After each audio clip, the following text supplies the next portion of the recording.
wa ala alihi wa sahbihi wa mawalah wa la hawla wa la quwata illa billahi wa ba'du.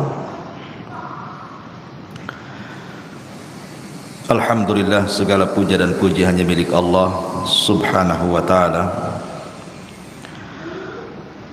Salawat dan juga salam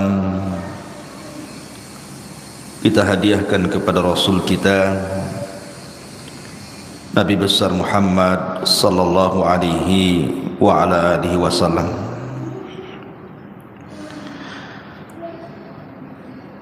Ma'asyiral muslimat yang dimuliakan Allah subhanahu wa ta'ala, alhamdulillah di pagi menjelang siang ini kembali kita bisa duduk untuk bertalabul ilmi. Dan pembahasan di pagi menjelang siang ini kita akan membahas tentang beberapa penyesalan manusia di hari yang tidak ada guna penyesalan itu di hadapan Allah subhanahu wa ta'ala.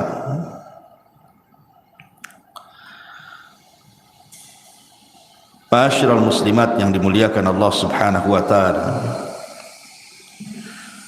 apa saja keinginan-keinginan manusia yang merupakan penyesalan dirinya dan tidak ada gunanya.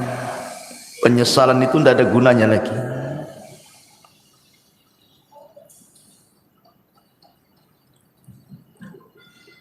Kalau kita lihat di kehidupan kita ini, kita bertanya kepada orang-orang yang diberikan kekayaan oleh Allah subhanahu wa ta'ala,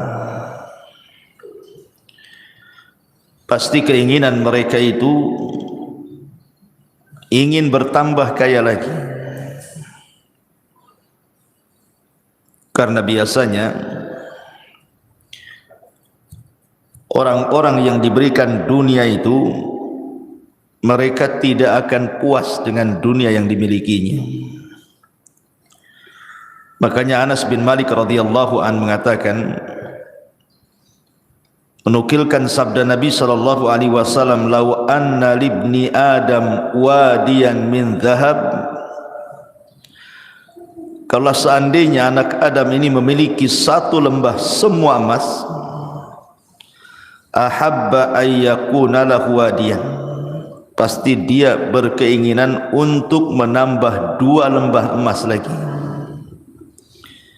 Walan yamla'a fahu illa turab wa yatubullahu ala man tab. Dan orang ini tidak akan puas mengejar cita-citanya untuk mengumpulkan dunia kecuali tanah yang menimbunnya.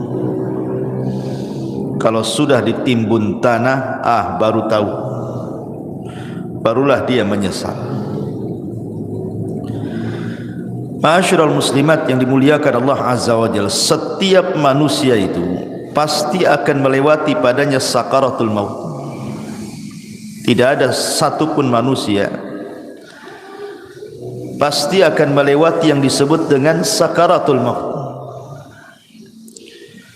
Karena Allah subhanahu wa ta'ala mengatakan, wajaat sakratul maut bil haq dzalika ma kunta minhu tahid.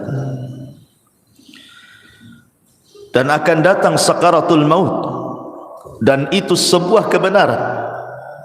Itulah yang membuat manusia lari padanya. Apabila malaikat maut sudah dekat dengan kita, dan malaikat-malaikat pembantu malaikat maut ikut serta di dalamnya yang disebut dengan rusulul maut, rasul-rasul kematian. Ketika malaikat maut mulai mencabut nyawa kita, maka dimulai dari ujung jari jemari setiap manusia. Kemudian ruh itu berjalan sedikit demi sedikit sampai di tenggorokan. Ketika nyawa di tenggorokan inilah, maknanya manusia sudah tidak akan selamat lagi. Hatta idza balagatit tarak wa qila man rah. Sampai ketika ruh itu sampai di tenggorokan manusia, tidak ada yang bisa meruqyah dia, mengembalikan ruh ke dalam jasadnya. Disitulah dia terbayang keinginan-keinginan, penyesalan-penyesalan yang tidak ada guna penyesalan itu. Apa saja penyesalan-penyesalan yang akan dirasakan saat detik orang sakaratul maut itu. Walaupun dia menjerit kepada Allah Subhanahu wa taala untuk dikembalikan ke dunia, melaksanakan penyesalan yang sudah ia tinggalkan, baik perkara yang harus dilaksanakan atau perkara yang harus ditinggalkan, percuma saja penyesalan kala itu. Inilah kita akan bahas beberapa penyesalan-penyesalan ketika orang berada fi firashil maut, tempat tidur kematian. Apa saja penyesalan-penyesalan itu? Ma'asyiral muslimat yang dimuliakan Allah Azza wa Jalla, kita harus bedakan keinginan orang-orang yang beriman saat detik-detik kematiannya dengan cita-cita orang-orang yang mereka jauh daripada keimanan. Maka penyesalan mereka tidak ada gunanya. Contoh saja umniyatus salihin, kehendak dan cita-cita orang-orang saleh. Apabila ruhnya sudah dicabut, kemudian badannya berada di atas keranda kematian, kemudian dibawa ke kuburan, maka orang-orang soleh akan mengatakan saat jasadnya dibawa ke kuburan, qaddimuni qaddimuni, segerakan aku, segerakan aku, segerakan aku, segerakan aku. Maksudnya jangan dilambatkan jalannya supaya cepat dikubur, karena dia tahu di hadapan dia ada nikmat yang luar biasa. Tetapi kalau dia orang fasik, orang jahat, maka dia akan berteriak kepada orang-orang yang membawa jasad dia ke kuburannya dan mengatakan, ya wailaha aina yadhhabuna biha. Celaka, celaka, hendak kau bawa kemana jasadku ini? Dia pun berteriak-teriak, tidak ada yang mendengar selain makhluk-makhluk di luar manusia dan jin. Ma'asyiral muslimat yang dimuliakan Allah Subhanahu wa taala, apabila seorang yang beriman betul-betul sudah dimasukkan ke dalam kuburan, kalau dia meninggal karena mati syahid, maka dia akan meminta kepada Allah Subhanahu wa taala untuk dikembalikan ke dunia. Untuk apa? Untuk berperang kembali dan mati syahid kedua kalinya, dan itu kemuliaan baginya. Makanya Jabir bin Abdullah radhiyallahu anhu pernah menceritakan saat kematian ayahnya Abdullah ibn Haram. Jadi saat kematian Abdullah ibn Haram, Jabir bin Abdullah ini dia merasa sedih. Bagaimana tidak ayah tercintanya satu-satunya harus mati syahid di Uhud. Kemudian sambil memeluk ayahnya yang sudah tidak bernyawa itu, maka Nabi SAW mengatakan, ya Jabir, tabki aw la tabki, wallahi ma kallama Allahu ahadan qat min wara'i hijabin wahiyan abaka fakallamahu kifahan bila turjuman. Jabir, menangis ataupun engkau tidak menangis, sungguh Allah Subhanahu wa taala tidak pernah bicara pada siapapun di balik tabirnya secara wahyu kecuali bapakmu. Bapakmu diajak bicara oleh Allah tanpa penerjemah, di mana Allah Subhanahu wa taala mengatakan kepada ayahmu, tamanna ya abdi, berangan-anganlah wahai hambaku, bercita-citalah wahai hamba-hambaku. Ya abdi tamanna alayya u'tik, wahai hambaku, mintalah sesuatu kepadaku, aku akan beri. Maka ayahnya Jabir, Abdullah ibn Haram, mengatakan, ya Rabb, ya Rabb, tuhyini fa'aqtulu fika thaniyatan, hidupkan aku kembali ya Rabb, supaya aku bisa berperang untukmu kedua kali, dan aku bisa mati syahid kedua kalinya. Tapi Allah Subhanahu wa taala mengatakan, innahu qad sabaqa minni annahum ilaiha la yarji'un. Tidak mungkin wahai Abdullah, orang yang sudah mati itu hidup lagi. Kemudian Abdullah ibn Haram mengatakan, kalau begitu sampaikan kepada orang-orang yang masih hidup akan posisiku di hadapan. Maka Allah Subhanahu wa taala turunkan ayat, wala tahsabannal ladzina qutilu fi sabilillahi amwatan bal ahya inda rabbihim yurzaqun.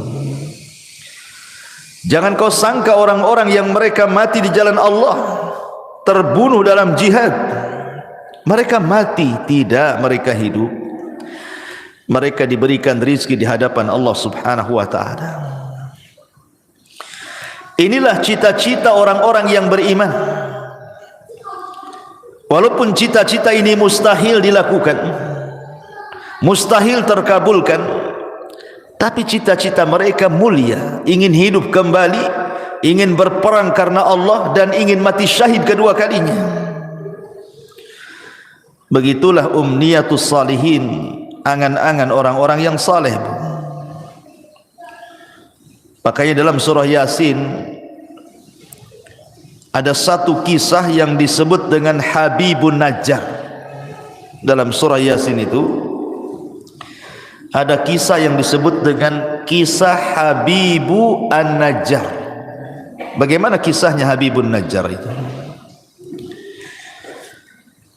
Jadi suatu hari di sebuah perkampungan di zaman setelah Isa bin Maryam, sebelum diutusnya Nabi SAW,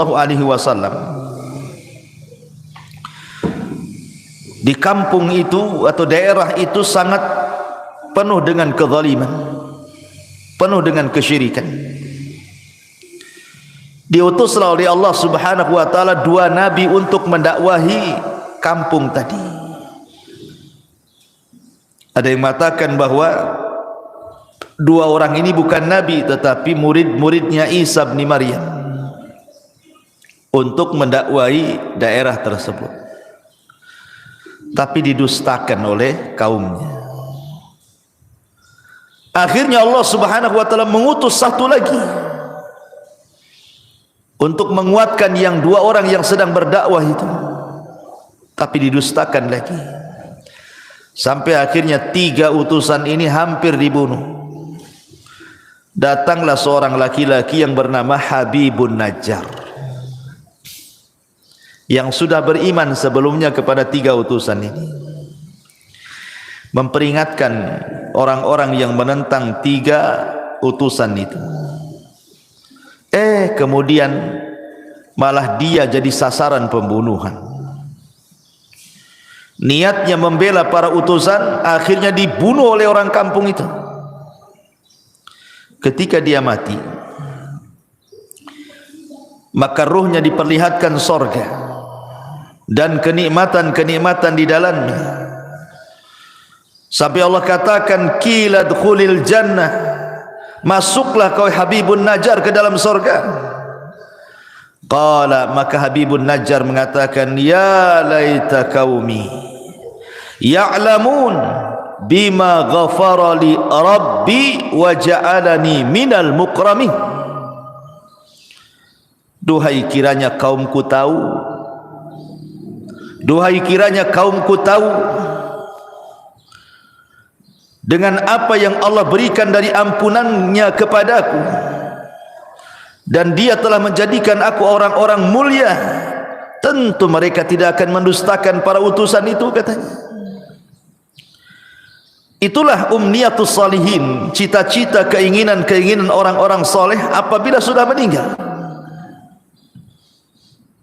Akan tetapi di sana ada yang disebut dengan umniyatut talihin, keinginan, cita-cita, penyesalan dari orang-orang yang tidak memiliki keimanan, orang fasik, orang jahat.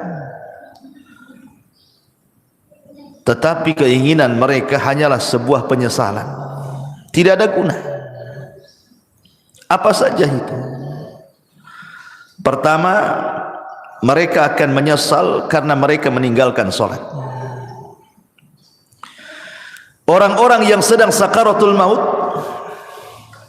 ataupun orang-orang yang sudah mati, maka mereka akan menyesal kenapa ketika mereka masih sehat, masih hidup normal, mereka meninggalkan sholat. Ini yang akan jadi penyesalan orang-orang yang sedang sakaratul maut itu. Kenapa dulu aku meninggalkan sholat? Sampai-sampai disebutkan dalam hadis Abu Hurairah radhiyallahu anhu, suatu hari Nabi SAW lewat di sebuah kuburan. Kemudian Nabi bertanya, man sahibu hadal qabri? Siapa yang dikubur di sini? Rasul bertanya kepada para sahabat, siapa orang yang dikubur di kuburan ini? Maka para sahabat mengatakan, fulan wa fulan, fulan dan fulan wahai Rasul. Maka Nabi SAW mengatakan, rak'atani ahabbu ila hadha min baqiyati dunyakum. Wa fi riwayatin, rak'atani khafifatani mimma tahqiruna yaziduha hadha fi amalihi ahabbu ilaihi min baqiyati dunyakum. Kata Nabi, 2 rakaat lebih dicintai orang yang ada di kuburan ini dibandingkan dunia yang kalian miliki.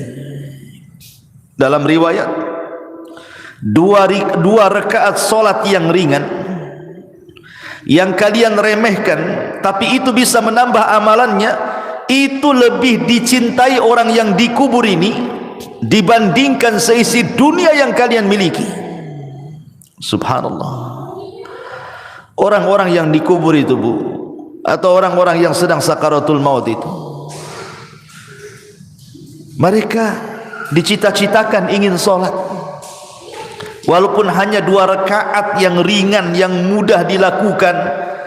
Tapi apalah gunanya penyesalan itu? Menyesal dia kenapa tidak sholat, menyesal kenapa dia tidak melakukan 2 rakaat sholat. Tapi apa gunanya penyesalan itu? Tidak ada guna. Tidak ada guna penyesalan itu. Padahal Nabi SAW saat detik-detik wafatnya, apa kata Rasul? As-salatu salat wa ma malakat aimanukum. Jaga solat, jaga solat, dan hamba-hamba sahaya di antara kalian. Bahkan Umar bin Khattab radhiyallahu an, saat detik-detik wafatnya, Umar sampai mengatakan, la hadza fil Islam liman tarakas salat. Tidak ada bagian dalam Islam, kata Umar, bagi orang yang tidak melaksanakan salat. Itu di akhir-akhir usia Umar, saat detik wafatnya, dia ingatkan soal salat. persis seperti wasiat Nabi sallallahu alaihi wasallam, as-salatu shalah wa ma malakat aymanukum. Maka sebelum waktu itu akan datang, penyesalan akan diungkapkan. Tapi apalah gunanya penyesalan itu di hadapan Allah? Maka dari sekarang jangan pernah tinggalkan salat, karena ini adalah penyesalan orang-orang sakaratul maut nanti. Tapi heran hari ini kan, Masya Allah ya, orang yang meremehkan salat itu kayaknya biasa-biasa saja, kayak nggak berdosa saja orang tak salat tuh, kayak nyantai gitu deh Bu ya. Kalau kita tanya sama orang yang tidak sholat tuh, kenapa kok tak sholat, katanya, nanti katanya kalau sudah dapat hidayah, katanya. Ngomongnya enak saja kayak gitu juga.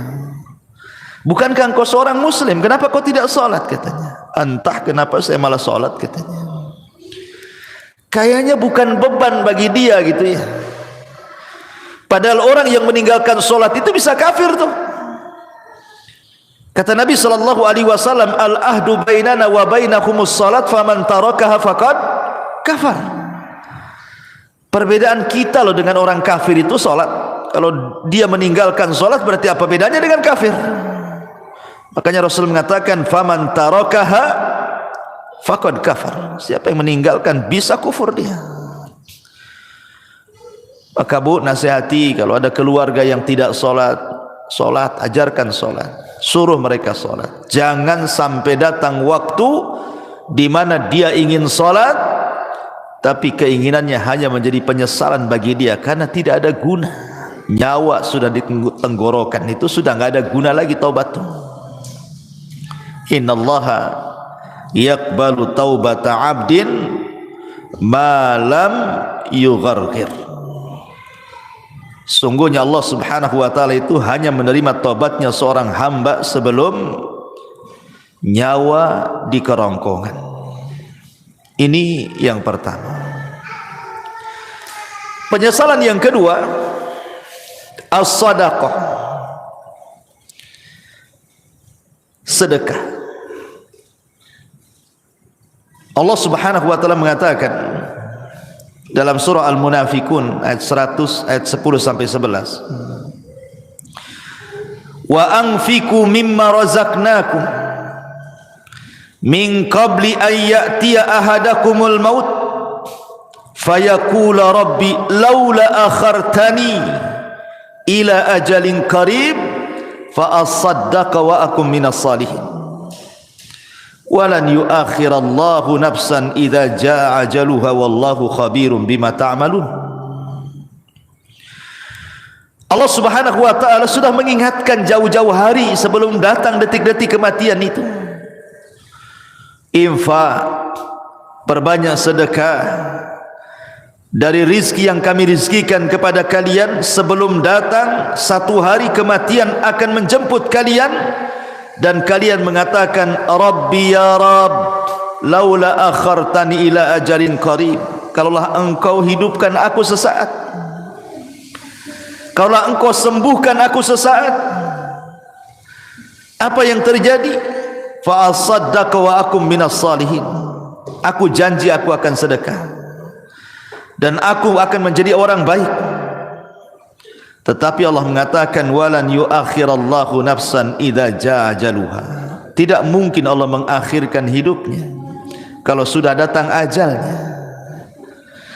Tidak mungkin Allah mengakhirkan hidupnya, mengembalikan nyawa yang sudah ditenggorokan dikembalikan kepada badannya kalau sudah ditetapkan hari itu dia harus mati. La yastakhiruna sa'ata wa la yastaqdimun. Kalau kematian itu datang tidak mungkin akhirkan, tidak mungkin dimajukan pas waktunya. Disitulah penyesalan datang. Ketika nyawa ditenggorokan, mulailah dia terpikir, teringat dengan harta yang selama ini dikumpul-kumpulkannya. Harta itu bukan harta kita, Bu. Harta itu harta Allah. Harta itu datang bukan karena kecerdasan kita. Harta itu datang bukan karena jerih payah kerja keras kita, bukan pula karena jabatan-jabatan kita. Tidak, semua harta itu datang dari Allah. Makanya Qarun ketika mengatakan innama utituhu min ilmin indi, harta itu datang karena kecerdasanku, Allah katakan fa khasafna bihi wa bidarihil arda, kami tenggelamkan si Qarun dan seluruh kekayaannya. Ya, karena kekayaan itu bukan milik Qarun, kekayaan itu milik Allah. Semua kekayaan itu milik Allah, tidak ada secuil pun milik kita. Allah hanya minta sedikit dari harta kita itu.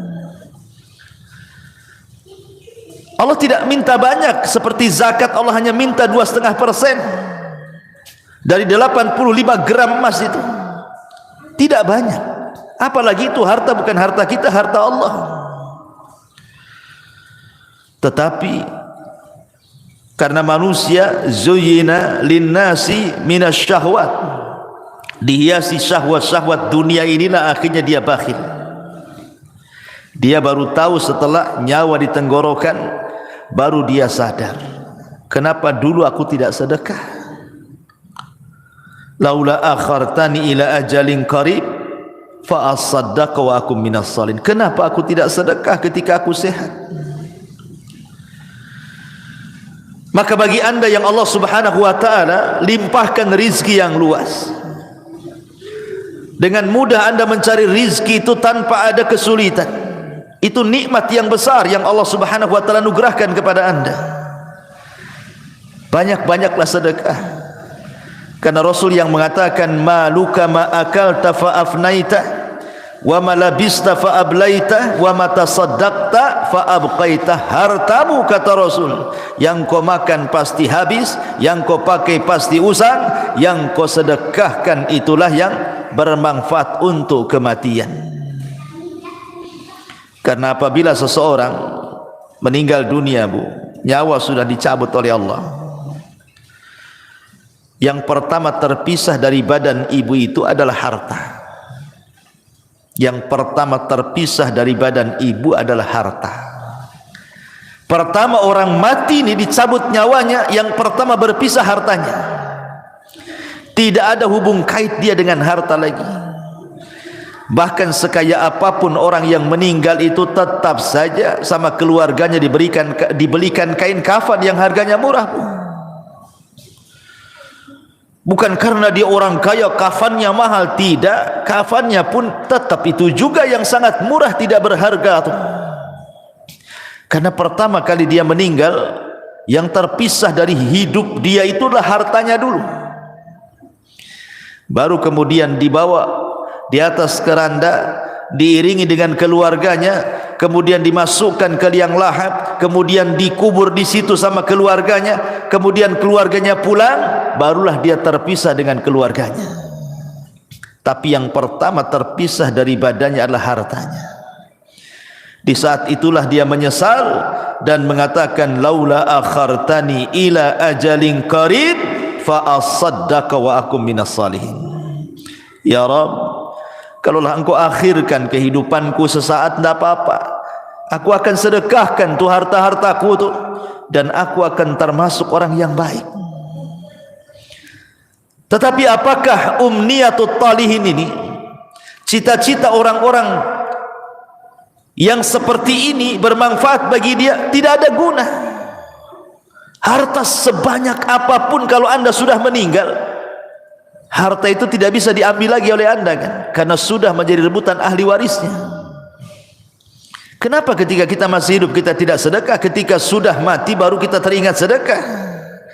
Itu namanya penyesalan yang tidak guna, Bu. Penyesalan yang tidak ada guna bagi dia.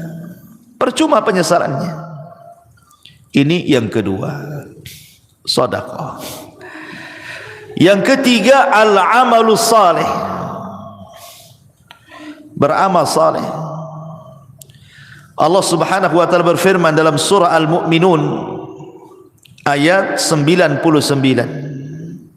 sampai 100. Allah mengatakan hatta idza jaa ahadahumul mautu qala rabbirji'uni la'alli a'malu salihan fima tarak kalla innaha kalimatun huwa qailuha wa min waraihim barzakhun ila yaumi yub'atsun.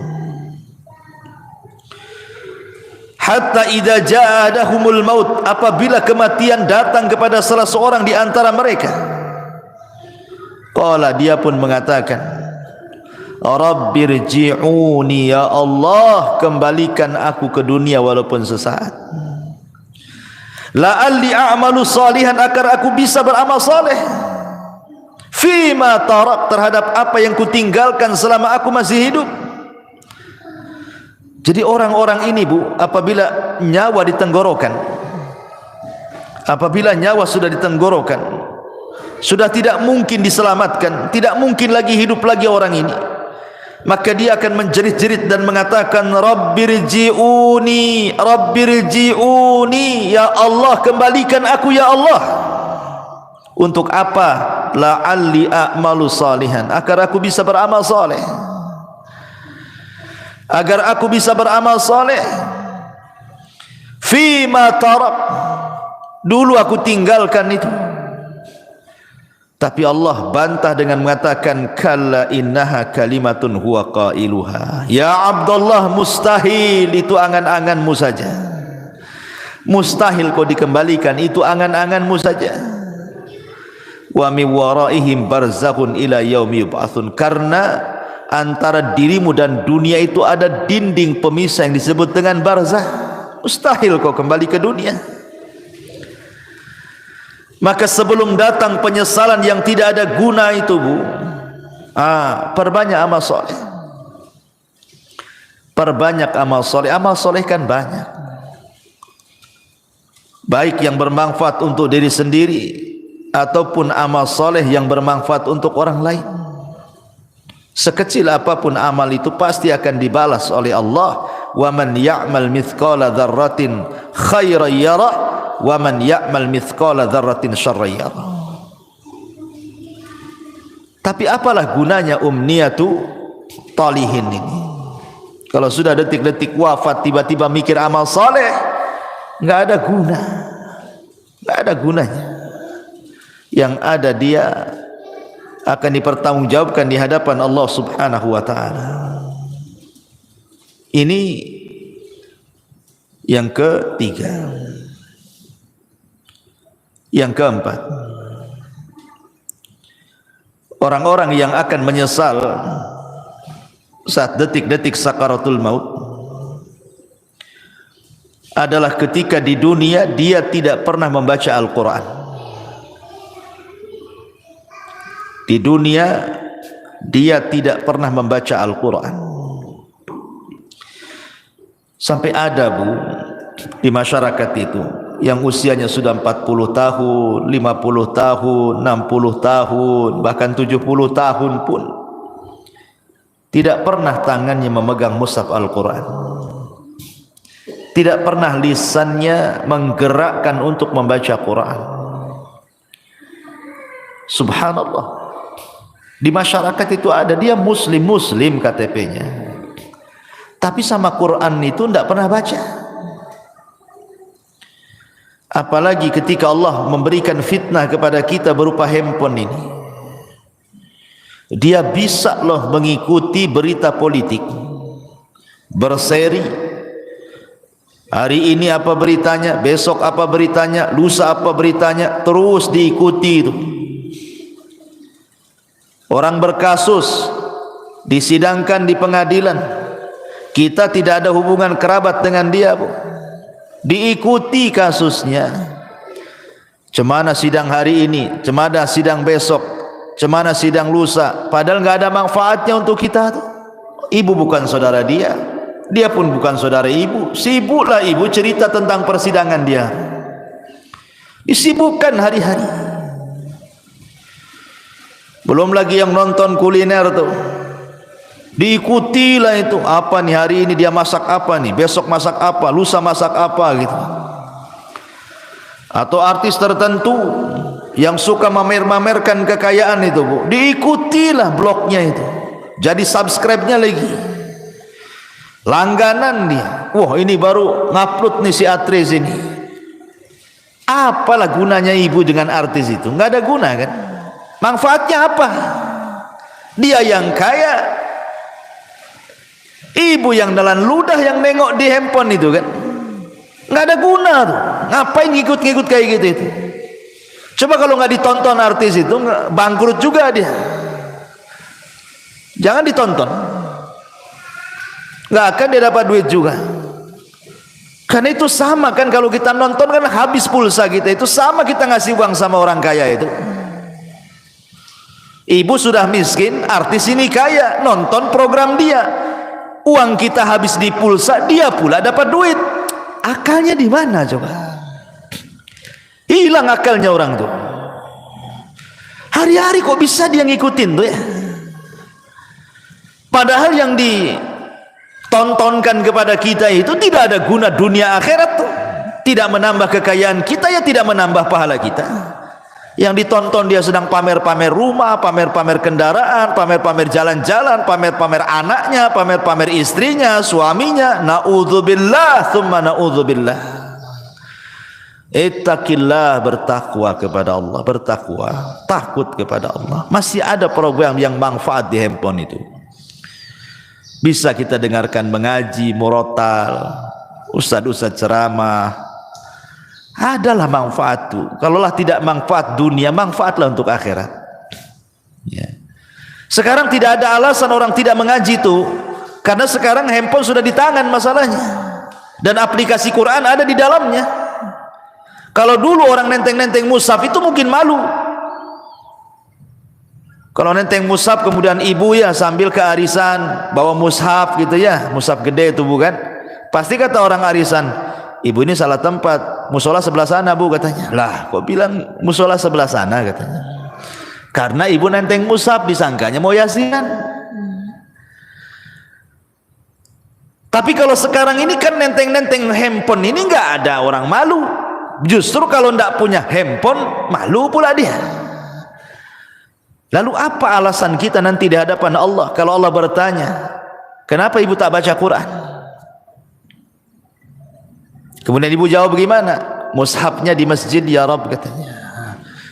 Mushafnya ketinggalan di rumah. Lah itu mushaf ada di tangan loh sekarang. Karena setiap handphone itu ada aplikasi Quran. Tidak ada alasan untuk tidak baca Quran. Dan itu akan ditanya di hadapan Allah Subhanahu wa taala.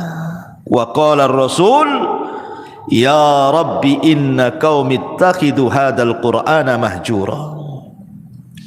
Wa qala ar-rasul, akan berkata Rasul kelak pada hari kiamat di hadapan Allah melaporkan akan umatnya, Rabbi inna qaumi ya Rabb, sesungguhnya kaumku ittakhadhu hadzal qur'ana mahjura. Sepeninggalku mereka sedikit demi sedikit meninggalkan Al-Quran, meninggalkan untuk memegangnya, meninggalkan untuk membacanya, meninggalkan untuk merenungkannya, meninggalkan untuk mempelajari tafsirnya, meninggalkan untuk mengamalkannya, bahkan melanggar isi-isinya. Mahjur. Ini akan datang suatu hari penyesalan, Bu. Ketika detik-detik nyawa di tenggorokan, maka orang akan teringat dengan Al-Quran. Karena salah satu pertanyaan itu juga Quran itu. Wa ma imamu, siapa pimpinanmu itu? Ikut siapa kamu ini? Jawabannya Quran. Jangan sampai detik-detik penyesalan itu datang dan tidak ada guna. Saat ruh sudah di tenggorokan, tiba-tiba kita berpikir dengan Quran, apa gunanya lagi? Anda sudah tidak bisa baca Quran, Anda saja dibacakan Quran. Orang yang detik-detik wafat itu kan sibuk tuh orang-orang baca Quran. Anda saja ditalkinkan tidak bisa ngomong, macam mana mau baca Quran? Apa nunggu kita tidak bisa menyebut kalimat kecuali la ilaha illallah baru terpikir ingin baca Quran? La ilaha illallah. Jangan. Ini akan jadi penyesalan yang tidak ada guna nanti. Dari sekarang kalau ada waktu baca Quran, baca Quran. Ya. Ma'asyiral muslimat yang dimuliakan Allah Subhanahu wa taala. Kemudian yang berikutnya penyesalan yang akan datang adalah dia akan menyesal kenapa di dunia dia tidak berkawan dengan kawan-kawan yang saleh. Karena di dunia ini kan orang terkadang menghabiskan waktu dengan kawan-kawan yang tidak ada manfaat untuk akhirat.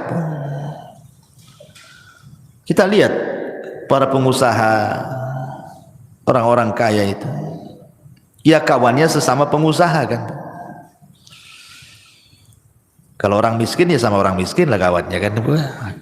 Pengusaha tak mau juga berkawan sama ibu pula. Ya. Biasanya kan begitu kan, kawan itu kan seprofesi itu, pamannya olahraga lah kan itu. Kalau pemain bola ya pasti berkawan dengan pemain bola. Nah mungkin lah pemain bola berkawan dengan bulu tangkis, nggak nyambung tuh. Lah terkadang, subhanallah, kadang-kadang ya kita tidak hendak membicarakan lain-lain, ini hanya sekedar nasihat saja ya. Kadang ada orang tuh bergelut dengan dunia olahraga. Anggaplah dia mungkin timnas gitu ya. Hari-hari main bola saja tuh. Pagi latihan bola, siang latihan bola, sore latihan bola. Kawannya dengan orang-orang bola itu saja tuh. Besoknya gitu lagi, besoknya gitu lagi. Terkadang di antara mereka ada yang meninggalkan sholat, bahkan tidak sholat, bahkan mungkin kawannya orang kafir yang jelas-jelas kafir kan gitu. Olahraga itu tidak diharamkan, bahkan boleh jadi itu sebuah hal yang dianjurkan untuk kesehatan. Tapi kalau itu menjadi tujuan hidup, 1 hari, 2 hari, 1 bulan, 2 bulan, 1 tahun, 3 tahun, sampai habis waktunya hanya untuk memikirkan bola saja, ini akan jadi penyesalan. Akan jadi penyesalan. Orang-orang kaya yang berbisnis hanya hubungannya dengan orang kaya saja. Setiap ketemu bicara bisnis, setiap nelpon bicara bisnis. Pokoknya di otaknya bisnis, bisnis, bisnis, bisnis. Tidak ada diluangkan waktu untuk ibadah, itu tidak ada. Dari mulai dia muda sampai dia tua, itu aja kawannya. Tidak mau dia berkawan dengan orang soleh, dengan ustaz, dengan kiai, dengan ajengan, dengan teman-teman yang rajin ke masjid. Tidak ada. Hanya disibukkan, dilalaikan dengan dunia saja. Atau hari ini mungkin kawannya handphone lah, seperti yang saya sudah contohkan tadi. Disibukkan dengan nengok blog artis, terus itu aja ditonton. Sibuk komen-komen sana sini. Ini akan jadi penyesalan bu pada hari kiamat. Bahkan dia akan meminta kepada Allah Subhanahu wa taala, di mana penyesalannya akan dikemukakan di hadapan Allah, sebagaimana Allah katakan dalam surah Al-Furqan 27, wa yauma ya'addu dhalimu ala yadayhi yaqulu ya laitani ittakhadtu ma'ar rasuli sabila ya wailata laitani lam attakhid fulanan khalila.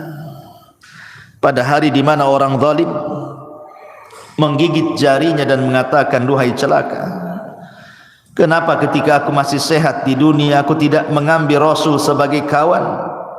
Duhai celaka, celaka aku, kenapa aku tidak menjadikan si fulan itu kawanku?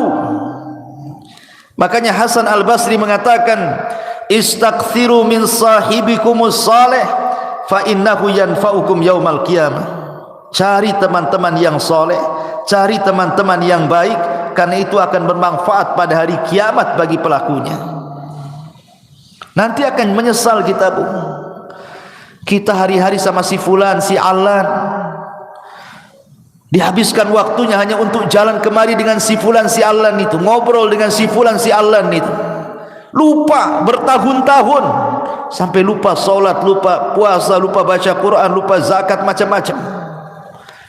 Kan ada orang disibukkan hari-hari dengan itu saja kan bu. Lah nanti akan jadi penyesalan bu. Cari teman-teman yang baik, cari teman-teman yang saleh, supaya jangan jadi penyesalan di hadapan Allah Subhanahu wa taala. Ini kalau orang sudah sakaratul maut, tiba-tiba kemudian berpikir, kenapa aku tidak ke masjid? bersama orang-orang yang solat di masjid? Kenapa aku tidak mengaji bersama orang-orang yang mengaji? Kenapa aku tidak membaca Quran bersama orang-orang yang baca Quran? Gak ada guna tuh. Gak ada guna, itu hanya umniah saja, angan-angan, cita-cita saja. Karena nyawa sudah di tenggorokan, apalah gunanya itu? Maka sebelum penyesalan itu datang, dari sekarang cari teman-teman yang baik yang bisa menyelamatkan kita. Ma'asyiral muslimat yang dimuliakan Allah Azza wa Jalla. Lalu apa lagi? Orang-orang yang melalaikan keluarga. Orang-orang yang melalaikan keluarga di masa hidupnya. Boleh jadi dia biarkan anak-anaknya bermaksiat kepada Allah. Orang tuanya membiarkan anaknya seperti itu. Anaknya membuka aurat, dibiarkan saja. Tidak pernah disuruh menutup aurat atau diberikan jilbab untuk menutup aurat. Anaknya hilang bergaul dengan siapa, tidak pernah ditanya, nak siapa kawanmu itu? Solat tidak, pakai jilbab tidak, macam mana dia agamanya, tidak pernah ditanya. Kalau sudah keluar les, yang penting dia balik, ya kan? Tidak ada kecemburuan, tidak ada kecemburuan kepada keluarga, terutama kepala-kepala rumah tangga. Itu disebut dayus namanya. Dayus itu orang yang dilaknat Allah karena tidak punya kecemburuan kepada keluarganya. Jangan sampai seperti Allah yang Allah katakan, antakula nafsun ya khasrata ala ma farrattu fi jambillah. Jiwa akan mengatakan, duhai aku rugi, ma farrattu fi jambillah, berapa banyak kemudian kelalaian-kelalaian yang aku lalaikan di sisi Allah. Aku tidak mengurus keluargaku, tidak bertanggung jawab kepada keluargaku, tidak mengarahkan mereka ke dalam agama, tidak mengarahkan mereka untuk salat, untuk baca Quran, untuk belajar agama. Semua akan ditanya nih. Semua akan ditanya dan akan menjadi penyesalan kelak pada hari kiamat. Amanah ini akan ditanya. Ya hasrata ala ma farrattu fi jambillah. Ma'asyiral muslimat yang dimuliakan Allah Subhanahu wa taala. Maka sebelum itu terjadi, arahkanlah orang-orang tua, ibu-ibu, supaya anak-anak itu menjadi anak yang soleh dan solehah. Karena itu manfaatnya untuk kita masalahnya. Apabila ibu sudah meninggal, siapalah yang mendoakan itu kalau bukan anak-anak? Ibu sudah tidak bisa beramal di kuburan itu. Ibu hanya menanti doa anak-anak yang mengatakan, Rabbighfirli wali walidai. Ya Allah, ampuni aku dan kedua orang tuaku. Itulah harapan kita ketika masuk kuburan itu, adalah transfer doa-doa ampun dari anak-anak kita. Dan itu tidak mungkin dilakukan anak kecuali kita yang mendidik anak itu dari kecil sampai dia menjadi anak soleh dan soleh, baru dia akan doakan orang tuanya. Dan ini akan jadi penyesalan, kenapa dulu saya tidak didik anak saya. Pernah saya ceritakan kan sama ibu, bu, saya itu waktu di Kijang, Tanjung Pinang sana, saya disuruh untuk memandikan jenazah. Ustaz, bisa enggak mandiin jenazah? Bisa, ada waktu insyaallah. Jadi saya datanglah ke rumahnya, saya mandikan jenazah, saya juga kafani bapak yang meninggal itu, kemudian saya solatkan. Ketika jenazah itu dari rumah hendak diangkat ke musola, karena dekat musolahnya dari rumahnya itu. Kan biasa, bu, kalau ada orang meninggal kan depan rumah pasti sudah dipasang terop, kursi-kursi sama RT di situ itu. Jadi setelah kemudian jenazah itu di masjid, coba saya tanya, mana keluarganya, mana keluarganya? Biar dia di saf pertama mau saya bimbing supaya dia mendoakan orang tuanya, karena kan doa yang paling mustajab itu doa ketika sholat jenazah kan, bagi si mayat itu. Dan itu doa terakhir anaknya kan gitu. Habis itu tidak akan melihat lagi kekanak-kanakan dikubur. Jadi saya panggil lah, mana anaknya? Jadi orang-orang mengatakan tuh anaknya tuh sedang duduk-duduk di kursi itu diteror, di bawah teror tuh katanya. Jadi saya bilang suruhlah mereka nyolati bapaknya tuh. Itu terakhir kali lah saya mau ngomong. Tapi dipanggil-panggil bu, anaknya nggak ada yang mau sholat, nggak ada yang mau nyolati bapaknya, asli rokokan aja di situ. Sempat saya ngelus dada, subhanallah, ada anak yang durhaka kayak gini kan. Itu bapaknya terakhir mati bu, anaknya bukan satu orang, ada 5 orang, semua duduk-duduk di situ, rokokan itu. Dipanggil-panggil dia bilang sudah disolatkan aja katanya, disolatkan aja katanya. Tidak mau dia menyolat itu. Ada apa dia dengan bapaknya? Tapi dengan peristiwa ini kita lihat kan, ini yang salah mesti bapaknya nih ketika dia masih hidup. Tidak mungkinlah kalau seandainya bapaknya itu baik mendidik anak-anaknya itu, kok anak-anaknya nggak mau nyolati dia gitu kan? Mesti ada dendam dengan anak-anaknya ini. Ini saya saksikan bu. Apa menunggu seperti ini gitu ya kan? Orang tua ketika meninggal menyolatkan saja anaknya tidak mau gitu kan? Nauzubillah. Ini penyesalan yang tidak ada guna orang seperti ini. Karena kalau sudah besar anak itu bisa melawan orang tuanya.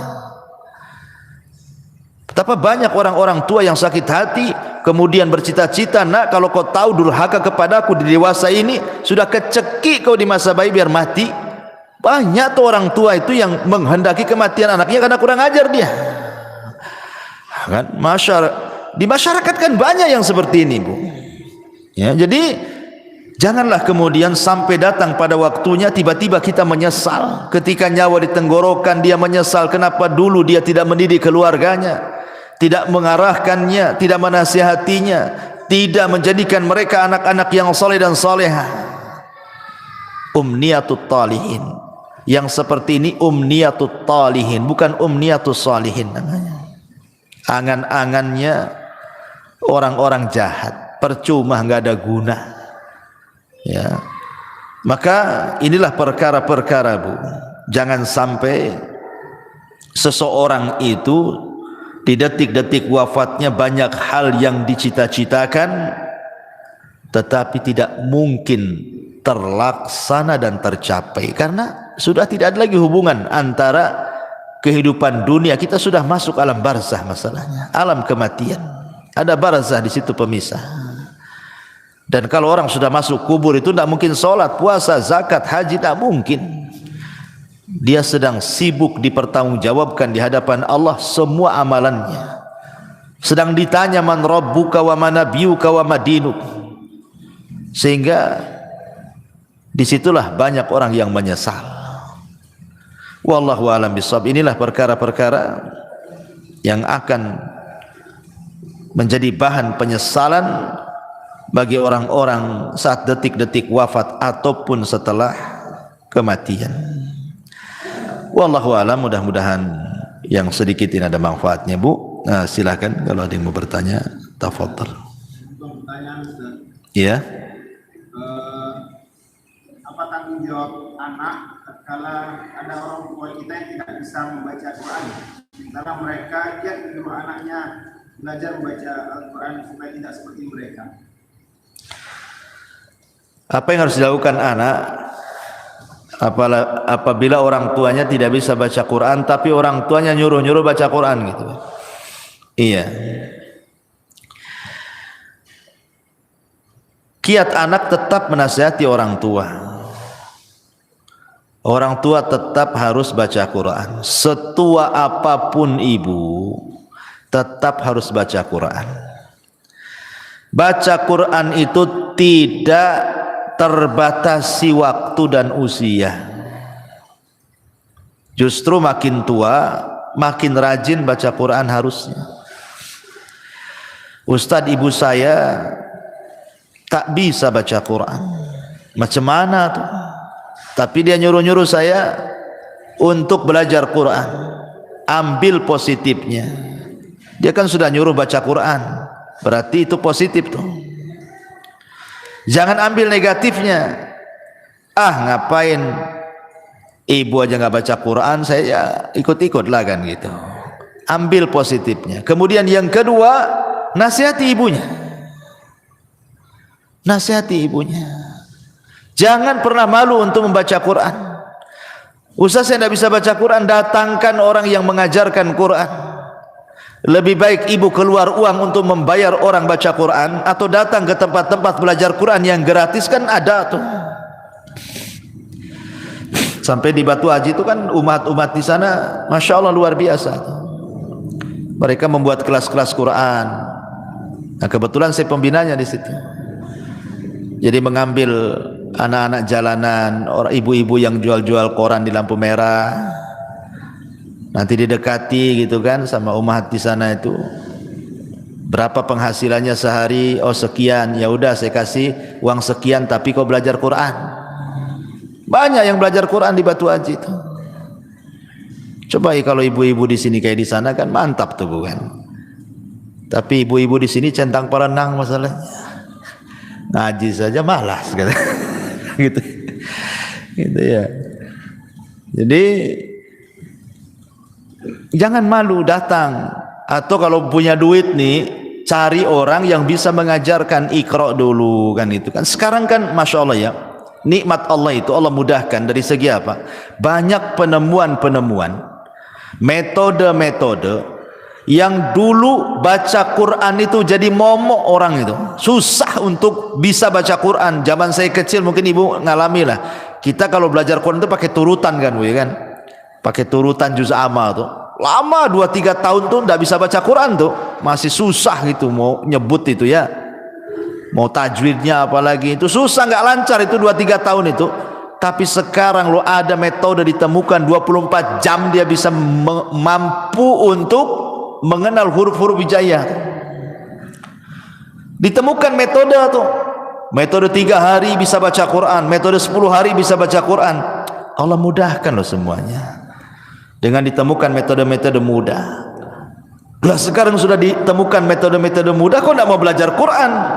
Dulu orang-orang dulu ketika susah ditemukan metode-metode ini sehingga 2-3 tahun baru lancar itu. Oh, sampai dipecut-pecut sama orang tuanya. Saya masih ingat dulu itu waktu di kampung belajar Quran itu ngantri di depan Pak Ustadz tuh yang ngajar Quran tuh. Kalau ngantuk itu diambil korek api, Bu, kemudian dibakar alisnya tuh. Saya masih ingat itu ya, itu zaman dulu tuh. Nanti nih kalau salah beberapa kali, Bu, direndam di kolam. Di masjid itu di Jawa Barat tuh kan ada kolam tuh. Ini kalau ndak bisa-bisa, Bu, direndam di kolam tuh, menunjukkan malas anak itu. Tuh orang dulu tuh pendidikannya Quran tuh kayak gitu kan. Sekarang alhamdulillah tidak ada kekerasan lagi. Dan sekarang juga ditemukan metode-metode mudah gitu. Lah kalau sudah ditemukan metode-metode mudah, kok tidak mau belajar Quran, itu aneh. Ustaz, orang tua saya sudah tua kali, tidak mungkin lah belajar Quran. Sakit-sakitan. Ya sudahlah, kalau memang mustahil dia didengarkan Quran sajalah. Dengarkan murotal. Kalau tidak mau belajar Quran, dengarkan Quran. Nah itulah terakhir, apalagi ya. Wallahu a'lam. Taib, saya kira cukup. Dah 11:30. Subhanakal bihamdika asyhadu an la ilaha illa anta astaghfiruka wa atubu ilaik. Allah taala. Assalamualaikum warahmatullahi wabarakatuh.